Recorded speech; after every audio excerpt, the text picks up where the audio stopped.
बहुत बड़ी फितना हो रही। कब तक? खुदा हमारे साथ है, खुदा हमारे साथ है। सलाहुद्दीन 2 लाख फौज के साथ उर्दन पार कर चुका है। हम किसी कीमत जंग नहीं करेंगे सलाहुद्दीन से। नतीजा सिर्फ एक है, शिकस्त। हम यसू के सिपाही और सलीब के रखवाले हैं, तो शिकस्त कैसे हो सकती है हमें? जंग बिल्कुल होगी। खुदा हमारे साथ है, खुदा हमारे साथ है, खुदा हमारे साथ। सुल्तान का फरमान है कि उनकी बहन की लाश, कातिलों के सर और यरूशलेम की कुंजियां उनके हवाले कर दें आप।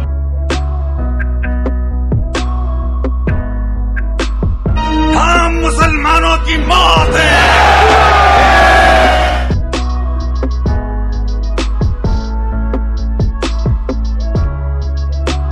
तुम अब जा सकते हो मेरे अजीज, मगर किराक महफूज नहीं, क्योंकि मेरे आका बस अब आने ही वाले हैं।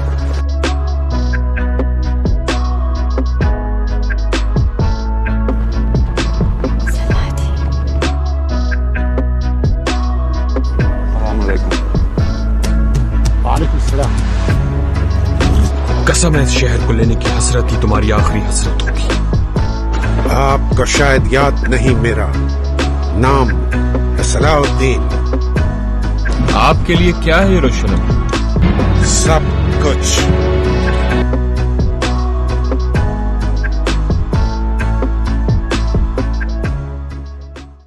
मशहूर है कि किसी ज़माने में बगदाद में एक माहिर बढ़ई रहता था।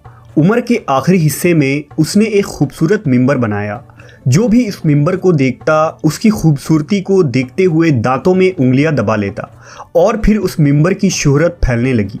इतनी फैली कि बगदाद में आने वाले हर अमीर शख्स उस बढ़ई से कहता कि ये मिंबर मुझे फ़रोख्त कर दो, कि उसे फुला मस्जिद को अतिया कर दूंगा। लेकिन बढ़ई का हमेशा एक ही जवाब होता कि नहीं जनाब, ये मिंबर मस्जिद अक्सा में सजेगा। लोग ताज्जुब से पूछते कि भाई, मस्जिद अक्सा तो ईसाइयों के कब्ज़े में है। बढ़ई सब की बातें सुनता, फिर एक ही जवाब देता, मेरा बस इतना ही काम था। मैं एक फ़नकार हूँ, मिंबर बनाता हूँ। कोई बहादुर जंगजू उठेगा और अल कुदस वापस हासिल करेगा और ये मिंबर उसकी जीनत बनेगी। मिंबर की कहानी शहर में बच्चे बच्चे की ज़बान पर आ चुकी थी। फिर ये कहानी एक 7-8 साल के बच्चे ने सुनी, मगर वो मिंबर की खूबसूरती से ज़्यादा उसके बनाने वाले के जज्बे से मुतासिर हुआ और फिर 40 बरस बाद वो मिंबर उसी बहादुर के हाथों से मस्जिद अक्सा में नस्ब किया गया, जिसे लोग आज सलाहुद्दीन अय्यूबी के नाम से जानते हैं।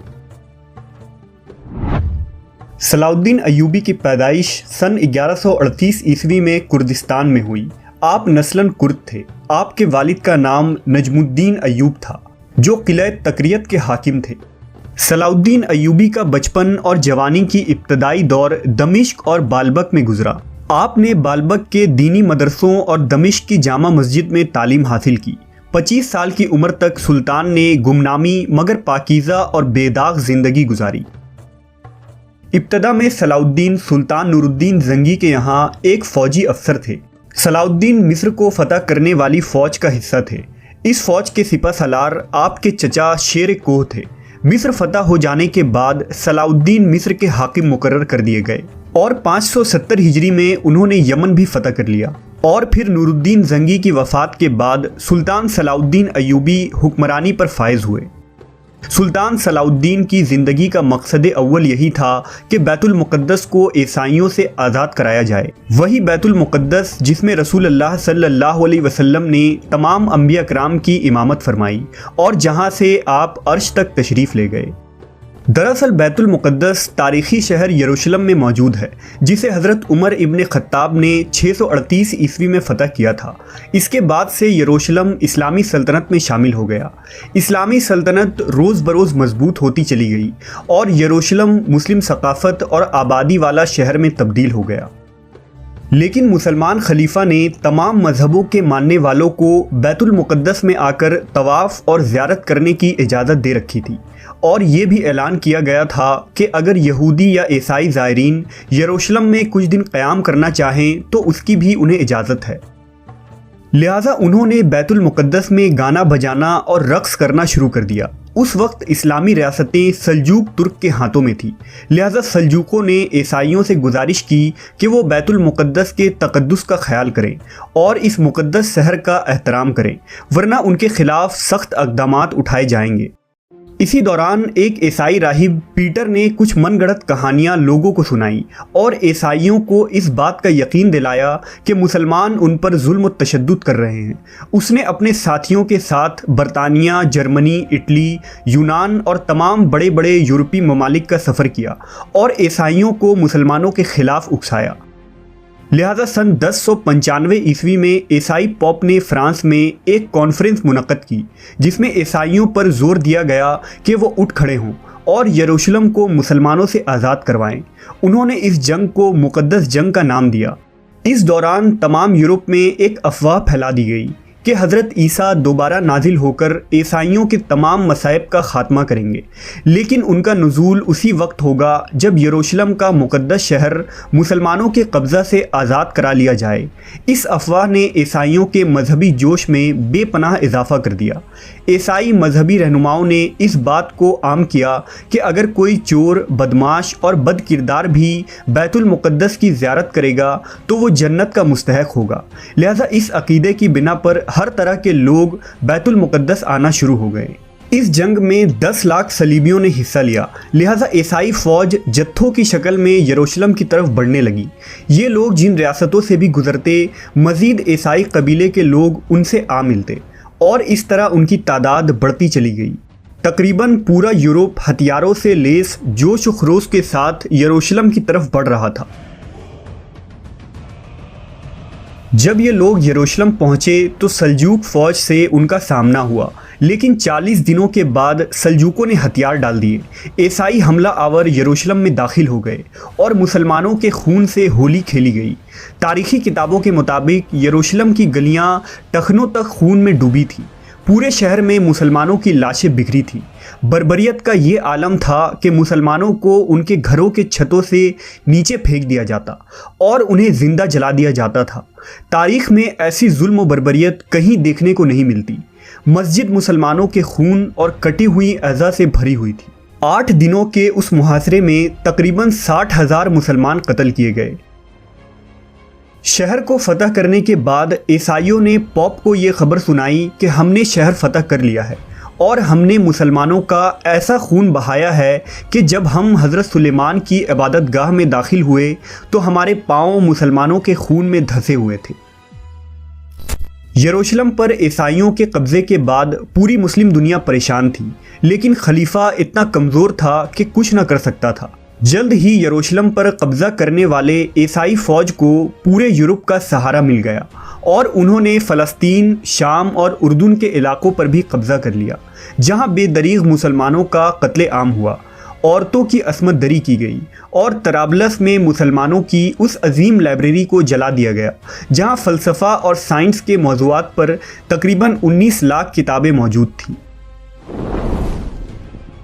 लेकिन हर उरूज को एक दिन ज़वाल है, लिहाजा हालात ने उस वक्त करवट ली जब सुल्तान सलाउद्दीन अय्यूबी मिस्र के हाकिम बने। सन 1186 ईस्वी में ईसाइयों के एक फ़ौजी जत्थे ने रेजनॉल्ड की रहनुमाई में मदीना पर कब्ज़े के गर्ज से हिजाज मुक़द्दस पर हमला कर दिया। लिहाजा सलाउद्दीन एक लश्कर लेकर फ़ौरन रेजनॉल्ड के ताक़ुब में निकला और हत्तीन के मकाम पर दोनों आमने सामने हो गए। लिहाजा 1187 ईस्वी को हत्तीन के इस मकाम पर तारीख़ की एक खौफनाक जंग लड़ी गई, जिसमें सुल्तान ने दुश्मन के लश्कर पर ऐसा आतिशगीर मादा डलवाया कि ज़मीन पर आग भड़क उठी। नतीजा ये हुआ कि 30,000 ईसाई हलाक हुए और इतने ही कैदी बना लिए गए। रेजनॉल्ड गिरफ्तार हुआ और सुल्तान ने अपने हाथ से उसका सर कलम किया।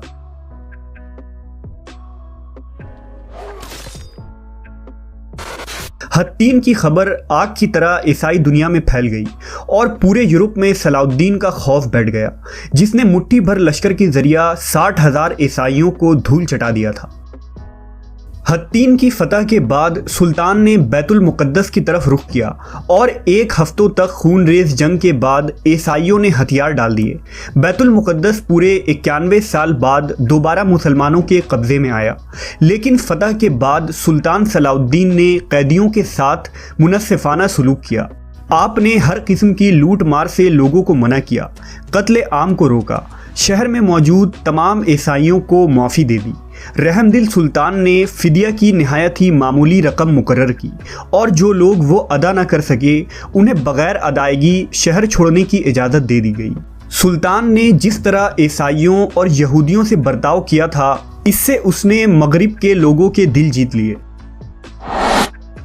लेकिन यूरोप के सलीबी हाकिमों को ये शिकस्त मंजूर न थी, लिहाजा उन्होंने लड़ाई की तैयारियां शुरू कर दी। जर्मनी, इटली, फ्रांस और इंग्लिस्तान से फ़ौजों पर फ़ौजें फ़लस्तीन रवाना हुई।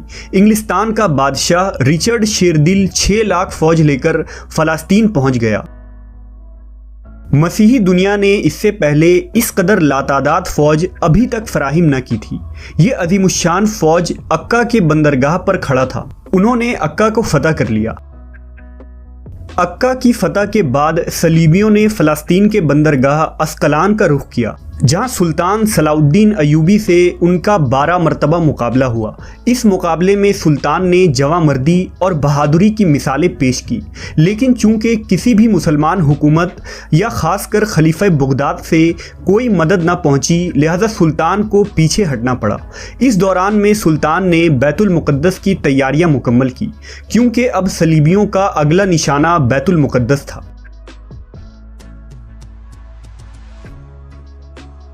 1190 ईस्वी में तीसरी सलीबी जंग का आगाज़ हुआ, जिसमें सुल्तान की मुख्तसर सी लश्कर ने यूरोप के अजीम फ़ौज का बड़ी जुर्रतमंदी से मुकाबला किया।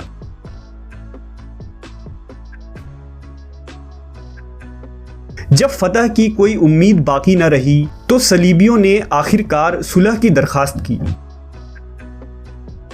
मवर्रखीन ने लिखा है कि जंग के दौरान बादशाह रिचर्ड शेरदिल और सुल्तान सलाउद्दीन का आमना सामना हुआ तो सुल्तान के एक ही वार से रिचर्ड का घोड़ा गिर पड़ा और वो मर गया। रिचर्ड बेबसी की हालत में खड़ा था। सुल्तान चाहता तो एक ही वार में उसका काम तमाम कर सकता था, लेकिन ये सुल्तान की आला ज़र्फ़ी थी कि एक बेबस शख्स पर हाथ उठाना उसे गवारा न किया। उसने अपने सिपाही को हुक्म दिया कि बादशाह के खातिर एक घोड़ा लाया जाए ताकि वो घोड़े पर बैठकर मुकाबला करे।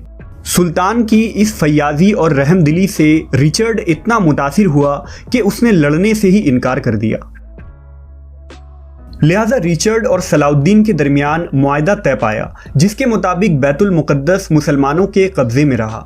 अरसूफ और अक्का का शहर सलीबियों को दे दिया गया और तमाम मज़ाहिब के ज़ायरीन को यरूशलेम आने की इजाज़त मिली। सुल्तान ने न सिर्फ ये कि उन ज़ायरीन को हर किस्म की आज़ादी दी, बल्कि अपनी जानिब से लाखों ज़ायरीन की दावत, आसाइश और राहत के इंतज़ामात किए। सुल्तान का गैर मुस्लिमों से सलूक ऐन इस्लामी तालीमात के मुताबिक था और ये इस बात का सबूत है कि इस्लामी हुकूमत में गैर मुस्लिमों के हुकूक भी उसी तरह महफूज हुए हैं जिस तरह मुसलमानों के। अपनी तमाम तर फतूहात और सल्तनत के बावजूद सलाउद्दीन ने इंतहाई सादगी और फ़क्र की ज़िंदगी गुजारी। 5 अमीर तरीन सल्तनत यानी शाम, ईरान, मिस्र, हिजाज और यमन का मालिक होने के बावजूद उनका अपना कोई घर नहीं था। पूरी ज़िंदगी आम सिपाहियों सा लिबास पहना। ज़ुहद का ये आलम था कि उनके पास कोई ज़मीन या जायदाद तक न थी। पूरी ज़िंदगी हज की तमन्ना में काट दी, मगर माली तंगी और गुर्बत ने आपको इतना मौका तक न दिया कि बैतुल्लाह तक का सफ़र कर पाएं। सन 1193 ईस्वी में 55 साल की उम्र में आपकी वफ़ात हुई। वफ़ात के बाद आपके घर से सिर्फ 47 दिरहम बरामद हुए, जिस रकम से उनकी तदफीन तक नहीं हो सकती थी। चुनांचा आपके कफन दफन के अखराजात दमिश्क के काजी ने अपनी जेब से अदा किए।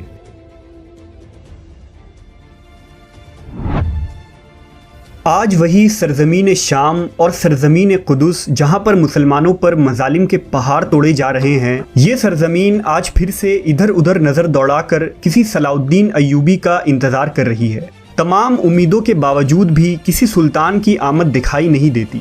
अल कुदस जो आज बदकिस्मती से पंजे यहूद में जकड़ा हुआ है, आज सुल्तान का मफ्तूह बैतुल मुक़द्दस यहूदी तसल्लुत में किसी सलाउद्दीन का मुंतज़िर है। लैलो निहार की कितनी गर्दिशों ने क़िबला अव्वल की आहो करार सुनी होगी। जुल्म सिदम की ये सयाह रात अब बहुत तवील हो चुकी है। सुबह उम्मीद की तलाश अब दम तोड़ने को है। गर्दिशे वक्त उसी बढ़ई और बच्चे की तलाश में हैं जो किसी मिंबर को बैतुल मुक़द्दस में नस्ब करने का इरादा रखता हो।